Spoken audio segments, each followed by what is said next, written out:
तो आइए student start करते हैं अपनी आज की क्लास, जिसमें हम आगे बढ़ाएंगे मैथ्स का topic fraction rule. So student, जैसे कि आप जानते हैं फ्रैक्शन रूल में प्रैक्टिस क्वेश्चंस हमारे स्टार्ट हो गए हैं, जिसमें हमने कुछ पार्ट पहले भी कर लिए। तो इस वीडियो को देखने से पहले आप वो पार्ट जरूर देख लें ताकि आपका कॉन्सेप्ट अच्छे से क्लियर हो। सो आज की क्लास में फ्रैक्शन रूल का परसेंटेज टॉपिक हम कंटिन्यू करेंगे, जिसमें हम एग्जामिनेशन से रिलेटेड कुछ क्वेश्चंस करेंगे। स्टूडेंट्स, एग्जामिनेशन से रिलेटेड जो भी क्वेश्चन आता है परसेंटेज में, उसको फ्रैक्शन रूल से जरूर ट्राई करके देखिएगा आज की क्लास अच्छे से समझ लेने के बाद। तो आइए स्टूडेंट्स देखते हैं पहला क्वेश्चन क्या है। A student has to secure 40% marks to get through. कहने का मतलब है कि एक स्टूडेंट को अगर किसी एग्जाम में पास होना है तो उसको 40% नंबर लाने हैं, 40% नंबर लाने हैं। देखिए, अब यहां पर मैं आपको है ना एक कॉन्सेप्ट समझाता हूं फ्रैक्शन की दुनिया का और अपनी रियल वाली दुनिया का, जो कि मैंने हमेशा समझाया है। ठीक है, एक बार ये समझ आ जाएगा तो आप सारे क्वेश्चन कर लोगे। तो मान लेते हैं ये एक टेबल मैंने बना दिया है और इसमें मैं लिखने वाला हूं रियल नंबर्स। इसमें रियल नंबर्स लिखेंगे और यहां पर लिखेंगे हम फ्रैक्शन वाले नंबर, सॉरी परसेंटेज वाले नंबर लिखेंगे, परसेंटेज, क्योंकि परसेंटेज का टॉपिक पढ़ रहे हैं। अब इसको मैं फिलहाल 3 हिस्सों में डिवाइड कर देता हूं। अब 3 में क्यों किया है? क्योंकि एक हो गया फेल और उसके बाद पास और बाकी टोटल। इतना क्लियर? देखिए, यहां पर दिया हुआ है कि 40% मार्क्स अगर ले आया तो वो पास हो जाएगा। तो मान लेते हैं यहां पे 40% तो दिया हुआ है पास होने के लिए। ठीक है, इतना चाहिए पास होने के लिए नंबर, लेकिन यहां पे असली नंबर हमको नहीं पता कितने चाहिए। आगे बढ़ते हैं। अब स्टूडेंट्स, यहां पर इतना याद रखिएगा कि एक हो गया 100%, 100% जिसका एग्जाम है। इतना क्लियर? और 60% जो हो गया बचा हुआ। कहने का मतलब है 60% वो नंबर, देखिए 40% तो पास होने के लिए चाहिए, उसके बाद अगर और भी लाता है तो पास ही रहेगा, फेल नहीं होगा, 60% में भी पास ही रहेगा। अब हम इसको कनेक्ट करेंगे असली नंबर से। If he gets 40 marks and fails by 40 marks. अब ध्यान से समझिए स्टूडेंट्स, वो जो स्टूडेंट है या जो कैंडिडेट है वो लेके आया 40 नंबर, 40 नंबर लेके आ गया, लेकिन 40 मार्क्स से ही फेल हो गया, 40 मार्क्स से ही फेल हो गया। अब देखिए यहां पर जब भी फेल्स बाय आ जाए तो समझ जाना कि जैसे फॉर एग्जांपल एक और एग्जांपल लेके देखते हैं। मान लेते हैं एक एग्जाम था जिसमें 30 नंबर लाने वाला पास था और इसमें एक बच्चा 28 नंबर ले आया, तो वो कितने मार्क्स से फेल हुआ? 2 नंबर से फेल हुआ। ये चीज पहले क्लियर कर लो कि ये जो फेल बाय या 40 मार्क्स से जो फेल होता है वो कैसे होता है। मतलब इतने नंबर कम लाया, तो इसका मतलब स्टूडेंट्स इतने नंबर से वो फेल हुआ। अगर वो इतने ले आया होता तो क्या हो जाता? वो पास हो जाता, पास हो जाता 80 मार्क्स। तो इसका मतलब उस एग्जाम में 80 नंबर वाला पास हो जाता है। ठीक है, कम से कम 80 नंबर, 80 से कम नहीं होना चाहिए। 40 मार्क्स लाया, 40 मार्क्स से फेल हो गया, इसका मतलब अगर वो 80 लाया होता तो पास हो जाता। ये चीज क्लियर है? तो इसका मतलब 40% बराबर हो गया 80 के। हो गया या नहीं हो गया? परसेंटेज के हिसाब से 40% चाहिए, लेकिन मार्क्स के हिसाब से 80 चाहिए पास होने के लिए। इतना क्लियर है? अब स्टूडेंट्स करना कुछ नहीं है, फाइंड द मैक्सिमम मार्क्स। अब आपको देखो इन दोनों के बीच का रिलेशन पता लग गया ना, आपको यहां से लेके इन दोनों के बीच का रिलेशन निकालना है, मतलब यहां वाला नंबर फाइंड करना है। फ्रैक्शन रूल की मदद से करेंगे, बड़ा सिंपल तरीका है। सबसे पहले मुझे ये मार्क्स निकालना है, तो इसको ही उठाएंगे, मार्क्स को ही उठाएंगे, ठीक है ना, और मल्टीप्लाई करेंगे 2 नंबर से, एक ऊपर होगा एक नीचे होगा। ऊपर और नीचे एक एक नंबर लिखना है, और वो कौन कौन सा नंबर लिखना है बड़े ध्यान से सुनना।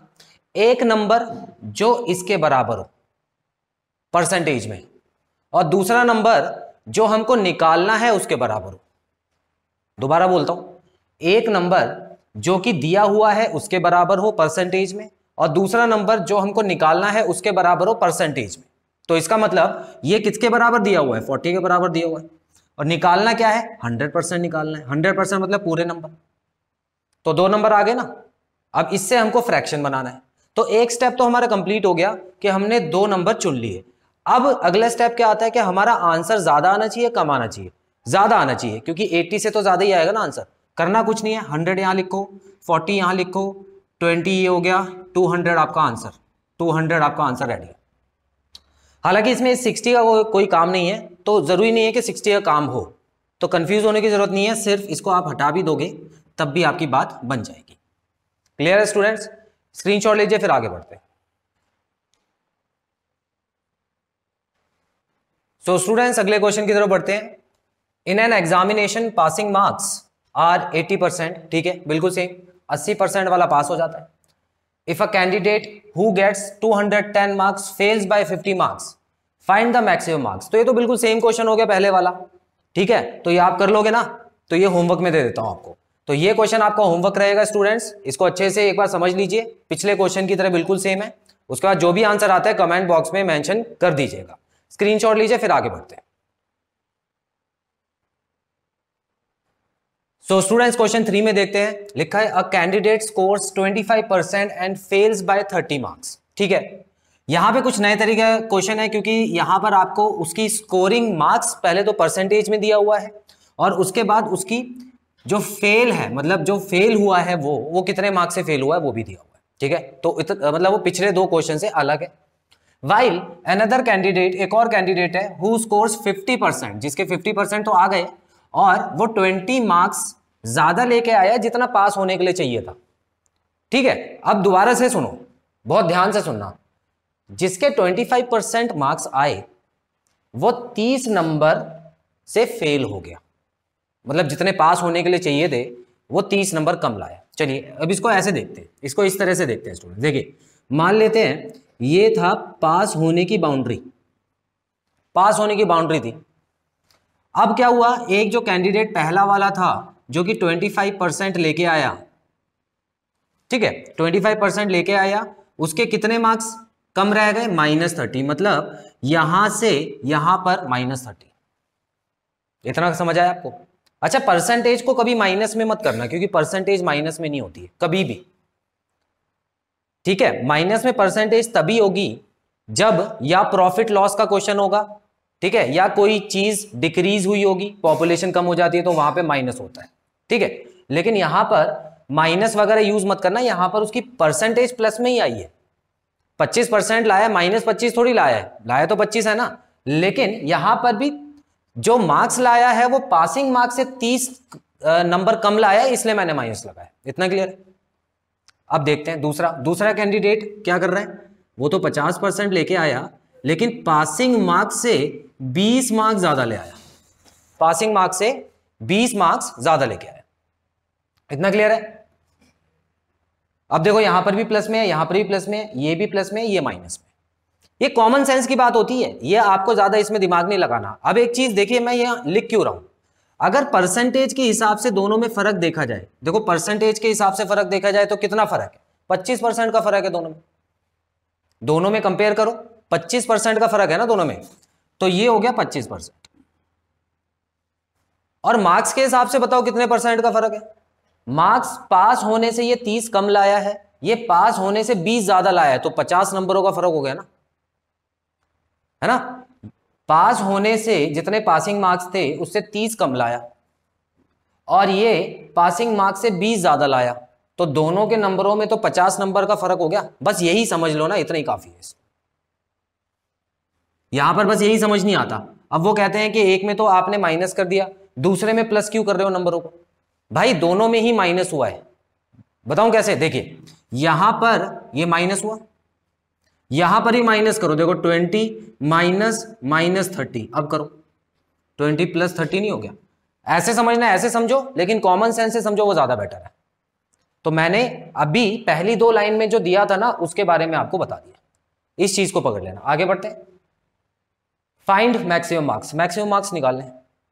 अब एक चीज बताओ स्टूडेंट्स, एग्जाम में 25% इन दोनों के बीच का फर्क कितना था, 25% था, जो कि असली में कितना था, 50 मार्क्स का।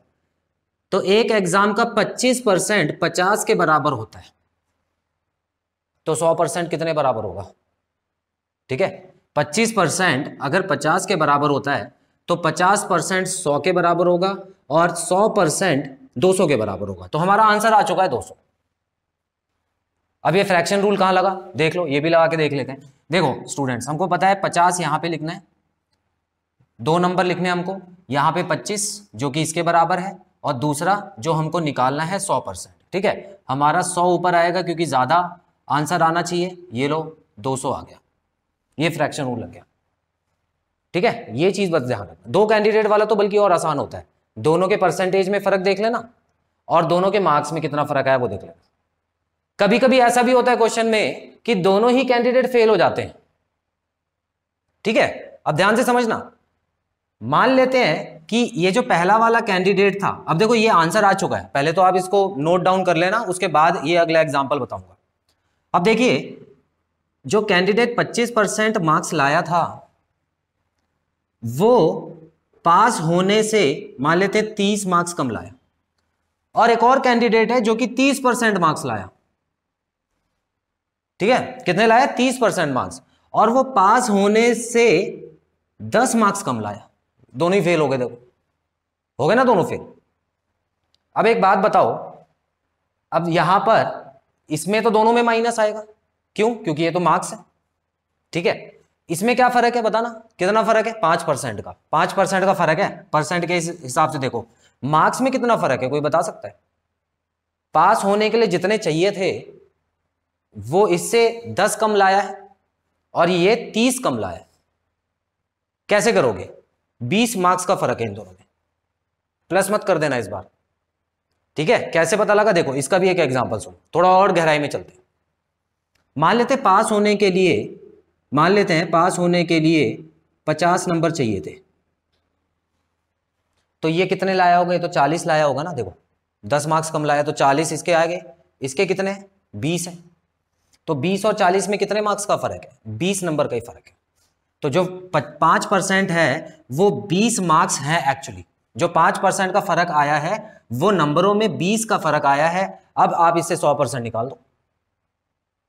क्लियर? तो इस तरह से भी आप कर सकते हो। अगर दोनों कैंडिडेट फेल वाला आ जाए तो भी क्वेश्चन पॉसिबल है। स्क्रीनशॉट लीजिए, फिर आगे बढ़ते हैं।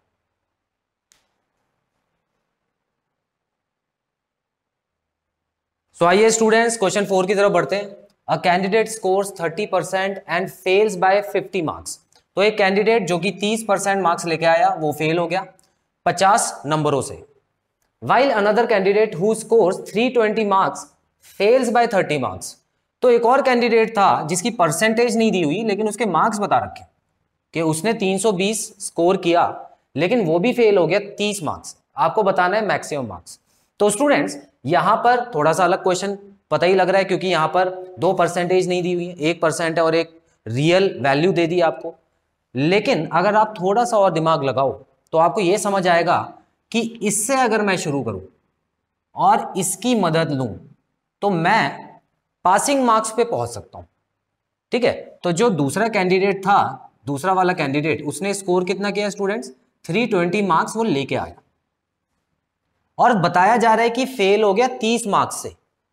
तो पासिंग मार्क्स तो पता लग रहा है ना साफ साफ। देखो, फेल हुआ 30 मार्क्स से, तो ये लो 30 मार्क्स इसमें और ऐड कर दो तो 350 हो गए उस एग्जाम के पासिंग मार्क्स। ठीक है ना, ये लो रियल वैल्यू आ गई। उस एग्जाम में 350 नंबर पास होने के लिए चाहिए थे। तो दूसरे कैंडिडेट का काम खत्म, इतना ही था उसमें। पहले पे चलते हैं। पहले में क्या बताया हुआ है? उसने 30% स्कोर किया और 50 नंबरों से फेल हुआ है। अब स्टूडेंट्स देखिए, पासिंग मार्क्स अगर 350 है, पासिंग मार्क्स अगर 350 है तो फेल हो गया है 50 मार्क्स से, तो इसका मतलब जो पहला वाला कैंडिडेट होगा वो कितने मार्क्स लाया होगा? वो उसने स्कोर किया होगा 300 मार्क्स। मानते हो? असली में 300 मार्क्स स्कोर किया है, जो कि परसेंटेज में 30 है। तो 30% उसने स्कोर किया है और 300 मार्क्स उसने स्कोर किए हैं। तो अगर 30%, ठीक है, अब देखो मार्क्स मैं निकाल रहा हूं, तो 300 जो कि 30% था और मुझे 100% पे जाना है ना, फ्रैक्शन रूल लगा रहा हूं मैं, तो इसका मतलब 100% जो कि एग्जाम के मार्क्स हैं अपॉन 30 कर दीजिए, ये लीजिए 10 आ गया, मतलब 1000 नंबर का वो एग्जाम था, 1000 नंबर का। Option number C. क्लियर है स्टूडेंट्स? तो इस तरह से आपको एग्जामिनेशन के क्वेश्चन करने हैं। अब यहां पे परसेंटेज दे देते और दोनों फेल हुए होते तो उसका एग्जांपल मैंने बता दिया आपको। स्क्रीनशॉट लीजिए, फिर वीडियो कंक्लूड करता हूं।